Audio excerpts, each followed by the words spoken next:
Destiny জাৰ্নিৰ প্ৰতিজন দৰ্শকক পুৱাৰ সম্ভাষণ জনাই আৰম্ভ কৰিব লৈছোঁ 9 জুলাই বুধবাৰ ৰাশিফল। নমস্কাৰ, মই এষ্ট্ৰলজাৰ অপূৰ্ব জনাক দত্ত। বন্ধুসকল, ৰাশিফলৰ মূল ভিডিঅ'লৈ যোৱাৰ আগত পঞ্চাংগ অনুসৰি আজিৰ দিনটো কিছু তথ্য আপোনালোকক জনাব বিচাৰিছোঁ। আজি হ'ল 9 জুলাই 2025 বুধবাৰ, অসমীয়া লেখেৰে 1432 ভাস্কৰাব্দৰ আজি আহাৰ মাহৰ 24 দিন।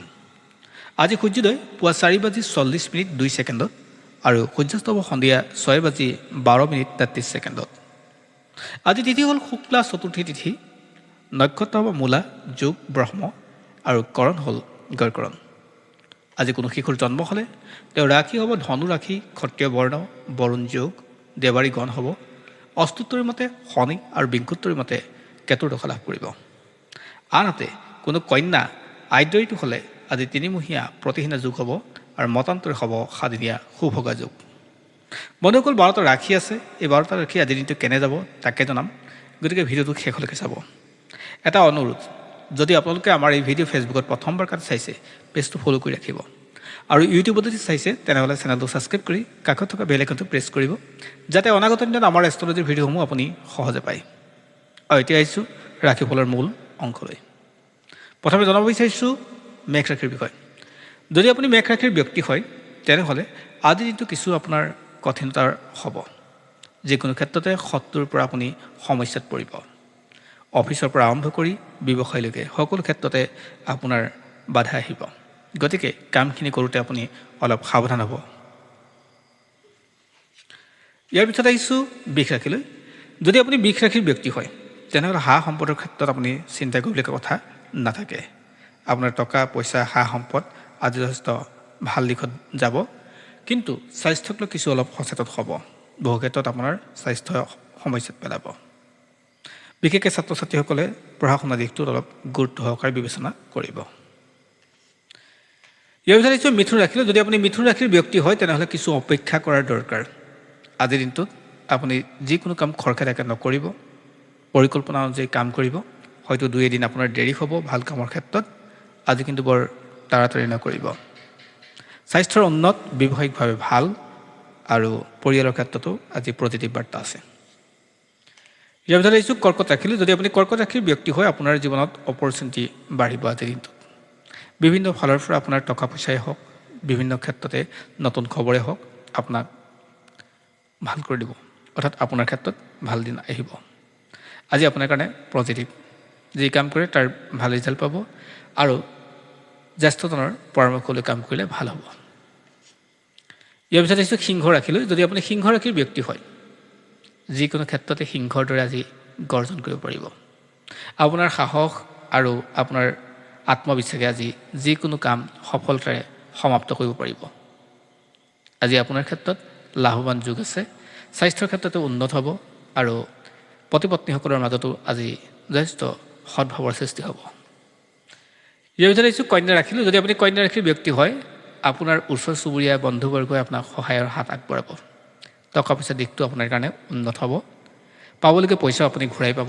ছাত্ৰ ছাত্ৰীসকলৰ কাৰণে ভাল দিন। আৰু যিসকলে সমাজৰ লগত জড়িত আছে তেওঁলোকৰ ক্ষেত্ৰত আজি ভাল দিন। ইয়াৰ ভিতৰত আহিছোঁ তুলা ৰাশিলৈ। যদি আপুনি তুলা ৰাশিৰ ব্যক্তি হয়, যিসকলে কাম বিচাৰি ফুৰিছে তেওঁলোকৰ কাৰণে কৰ্মস্থানৰ আজি ভাল দিন। কৰ্মপ্ৰাপ্তিৰ যোগ থাকে, কৰ্মস্থানত উন্নতিৰ যোগ থাকে। যিসকলে কাম কৰিছে তেওঁলোকৰ পদোন্নতি প্ৰমোচনৰ যোগ থাকে, গতিকে এইখিনি সময় তেওঁলোকৰ কাৰণে ভাল হ'ব। স্বাস্থ্যৰ ক্ষেত্ৰতো উন্নত হ'ব। ছাত্ৰ ছাত্ৰীসকলৰ ক্ষেত্ৰত কিন্তু যথেষ্ট ভাল বুলি ক'ব পাৰি। ইয়াৰ ভিতৰত আহিছোঁ বৃশ্চিক ৰাশিলৈ। যদি আপুনি বৃশ্চিক ৰাশিৰ ব্যক্তি হয় স্বাস্থ্যক লৈ অলপ সচেতন হোৱাটো দৰকাৰ। আজি আপোনাৰ ক্ষেত্ৰত বিভিন্ন ঠাই ঘূৰা ফুৰা কৰাটো বৰ এটা পজিটিভ নহ'ব। টকা পইচাৰ দিশটো আপুনি অলপ সাৱধানে খা খৰচ কৰিব, ধাৰ ঋণ নকৰিব বা নিদিব। আৰু আপোনাৰ বুকুৰ বিষ, পেটৰ বিষ এই সমস্যাবিলাকে আজি আপোনাক আহুকাল সৃষ্টি কৰিব।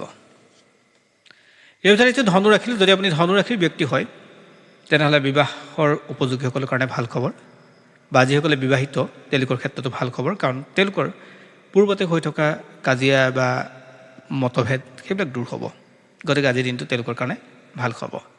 স্বাস্থ্যক লৈ ভাল হ'ব আৰু তেওঁলোকে পইচা যি পাবলগীয়া আছে সেয়াও পাব। ইয়াৰ পিছত আহিছোঁ মকৰ ৰাশিলৈ। যদি আপুনি মকৰ ৰাশিৰ ব্যক্তি হয় আজি আপোনাৰ কাৰণে ভাল খবৰ আহিব, ভাল দিন হয়। আপোনাৰ কথাবিলাকত গুৰুত্ব থাকিব। সামাজিকভাৱে যদি আপুনি ব্যস্ত, আপুনি স্বীকৃতি পাব সমাজৰ পৰা, আৰু যি কাম কৰে তাৰ ভাল ৰিজাল্ট পাব। ঘৰত ককাই ভাইৰ মাজত আন্তৰিকতা আজি বৃদ্ধি পাব। আজি আপোনাৰ কাৰণে ভাল দিন। যদি আপুনি কুম্ভ ৰাশিৰ ব্যক্তি হয়, অত্যাধিক আত্মবিশ্বাসে আপোনাৰ ক্ষেত্ৰত আজি কাল হ'ব পাৰে। খুব কথাবিলাক চিন্তা চৰ্চা কৰি আপুনি আগবাঢ়িব। অন্যথা আপুনি যদি নিজকে বহুত বেছি আত্মবিশ্বাসী হৈ পেলাই খৰখেদাকৈ কৰিবলৈ যায়, তেনেহ'লে আপুনি বিপদত পৰাটো নিশ্চিত। গতিকে এই ক্ষেত্ৰত আপুনি অলপ সাৱধান হ'ব। বাকী টকা পইচা দিশবিলাক ঠিকে থাকিব, স্বাস্থ্যৰ ক্ষেত্ৰতো ঠিক থাকিব, কিন্তু বহুত বেছি খৰখেদা নকৰিব। ইয়াৰ পিছত আহিছোঁ মীন ৰাশিলৈ। যদি আপুনি মীন ৰাশিৰ ব্যক্তি হয়, তেনেহ'লে আজিৰ দিনটো আপোনাৰ কাৰণে জয় জয়ময়। অৰ্থাৎ আজি আপুনি যি কাম কৰে তাৰ ভাল ৰিজাল্ট পাব। স্বাস্থ্যৰ পৰা আৰম্ভ কৰি টকা পইচা সকলো দিশতে আপোনাৰ ভাল হ'ব। পজিটিভ বাৰ্তা আছে। ব্যৱসায়ীসকলৰ কাৰণেও ভাল দিন। সমাজত আপুনি উচ্চ স্থান পাব। কোৰ্ট কাছাৰীৰ লগত জড়িত ব্যক্তিসকলৰ ক্ষেত্ৰতো আজি যথেষ্ট উন্নতৰ দিন। আজি ভাল হ'ব। বন্ধুসকল, এয়াই আছিল 12 ৰাশিৰ ৰাশিফল আজিৰ দিনটো। গতিকে যিসকলৰ ভাল বুলি ক'লোঁ তেওঁলোকে নতুন কাম আৰম্ভ কৰিব। যিসকলৰ ভাল বুলি কোৱা নাই তেওঁলোকে নতুন কাম আৰম্ভ নকৰাই ভাল। পুনৰ আন এক ভিডিঅ'ত আপোনাক সকলোকে লগ পাম। আজিলৈ সামৰিছোঁ।